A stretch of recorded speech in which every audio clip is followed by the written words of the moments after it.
আসসালামু আলাইকুম। কেমন আছেন সবাই? আই হোপ সবাই ভালো আছেন। আলহামদুলিল্লাহ আমি মোটামুটি ভালোই আছি। আমি ফারজানা নতুন আর একটা নিউ ব্লগ ভিডিও নিয়ে আবারও আপনাদের মাঝে হাজির হয়ে গেলাম। তো আজ অনেক সকাল সকাল একটু বাইরে বের হয়ে গিয়েছি, সেইভাবে আজকে রান্নাবান্নার ভিডিও দিতে পারবো না, আন্তরিকভাবে দুঃখিত। কারণ আজকে আমার ছেলের বৃত্তি পরীক্ষা ছিল অনেক দূরে, একেবারে আর কি জয়দেবপুরের ওইদিকে, অনেক গ্রামের ভিতরে যাইতে অনেক সময় লাগছে। সেই সকাল 7টায় বের হয়েছি আর মাত্র আসলাম বাসায়। তো এই যে 4তলায় সিট পড়েছে, ওইখান থেকে ছেলে ডাকাডাকি করছিল, নিচে দাঁড়াইছিলাম আমি। তো এখান থেকে একটু ভিডিও করছিলাম।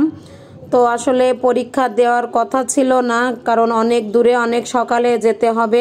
স্কুলের গাড়িতে মানে বাস ঠিক করেছিল স্যাররা, সেই বাসে করেই। তো সামিউলের বাবা বলছিল যে পরীক্ষা দেওয়ার দরকার নেই, এত দূরে একা একা ছেলেকে নিয়ে যাবা। তো সবাই যাচ্ছে, এজন্য পরে আবার সকালে স্যাররা ফোন দিয়েছিল কেন যাবেন না, কারণ সামিউল যেহেতু স্কার্ট পেয়েছে পরীক্ষা দিতে হবে। তো তাড়াহুড়া করে অনেক সকালে ছেলেকে ঘুম থেকে উঠে আর কি নিয়ে গিয়েছিলাম, খাওয়া দাওয়া না করেই। পরে যে আর কি তাড়াতাড়ি অ্যাটেন্ড করলাম, স্যারদের ওইখানে গেলাম। স্কুলে আর কি সবাই 3টা বাস ভাড়া করেছিল, সেই গাড়িতে করেই সব স্টুডেন্ট আর স্যার ম্যাডামরা গিয়েছিল, আমরাও ছিলাম। সবাই মিলে আর কি গেলাম। যে অনেকটা দূরে, এতটা দূরে যাইতে 3 ঘন্টার মতো লাগছে। ভিতর দিয়ে গিয়েছিল, অনেক দূরে। আর বাসের ড্রাইভারও চেনে না, অনেক আর কি জিজ্ঞেস করে করে যেতে হয়েছে, অনেক টাইম লেগেছে। তো এই যে সব গার্ডিয়ানরা আমরা এখানে ওয়েট করছিলাম, সবাই আর কি কম বেশি বের হয়ে চলে গেছে। আমরা আর কি বাচ্চাদের জন্য ওয়েট করছিলাম। তো আমাদের এই যে স্কুলের বাচ্চারা বের হচ্ছে। আমার ছেলে যে স্কুলে পড়ে, কেজি স্কুলে, সেখানে ছেলেমেয়েরা সবার শেষেই বের হচ্ছে। আর আমাদের এইখানে আর কি বসার ব্যবস্থা ছিল, এই যে স্যাররা খাবারের ব্যবস্থা করেছিল। তো সবাইকে আর কি খাবার দিয়ে দিচ্ছিল, সবাইয়ের নাম ডেকে ডেকে, যারা আর কি পরীক্ষা দিচ্ছে সবাইকে। তো আমরা সবাই আর কি চেয়ারে বসে খেয়ে নিয়েছিলাম, আমি অবশ্যই খাইনি। এই যে ছেলে খাচ্ছিল, এই যে সব ভাবিরা, সব বাচ্চারা সবাই খাচ্ছিল এখানে বসে। তো আমি একটু ভিডিও করছিলাম, কারণ আমি খাইনি, তো ভাবলাম একটু ভিডিও করে নিই। তো একটা পিকনিক বলতে পারেন, ছোটোখাটো একটা পিকনিক হয়ে গেছে আমাদের। কারণ এইভাবে তো আসলে স্কুলের থেকে নতুন মানে ছেলেকে যেখানে ভর্তি করেছি, এখান থেকে এখনও আমি পিকনিকে যাইনি ছেলেকে নিয়ে। তো ভালোই লাগছিল। স্যাররা বলছিল যে সবাই মনে হচ্ছে পিকনিকে আসছি, পিকনিকের মতোই মনে হচ্ছিল। তো সবাই আর কি টুকটাক খাওয়া দাওয়া করে নিয়েছে। তো আমি খাইনি, সেটা আর কি বাসায় নিয়ে এসেছিলাম। তো খাওয়া দাওয়ার পরে আমরা রওনা দিয়ে দিব।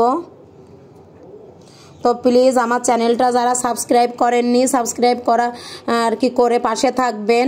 আর যারা সাবস্ক্রাইব করেছেন অসংখ্য অসংখ্য ধন্যবাদ।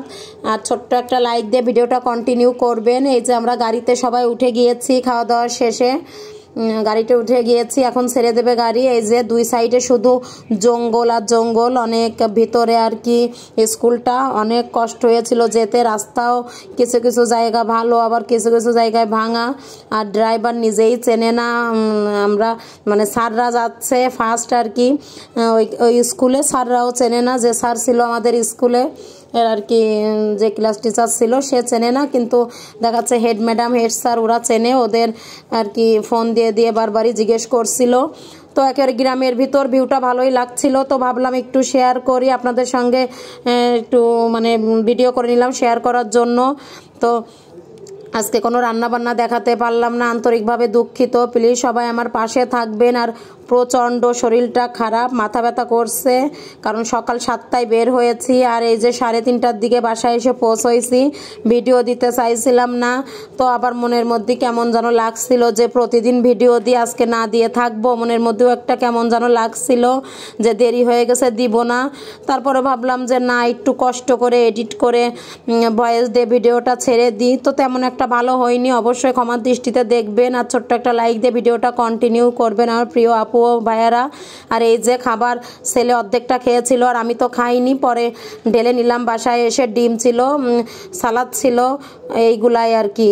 খিচুড়ি রান্না করেছিল। তো কেমন লাগলো, মাংস ছিল, খেয়ে নিলাম। অবশ্যই কমেন্টে জানাবেন। আল্লাহ হাফেজ।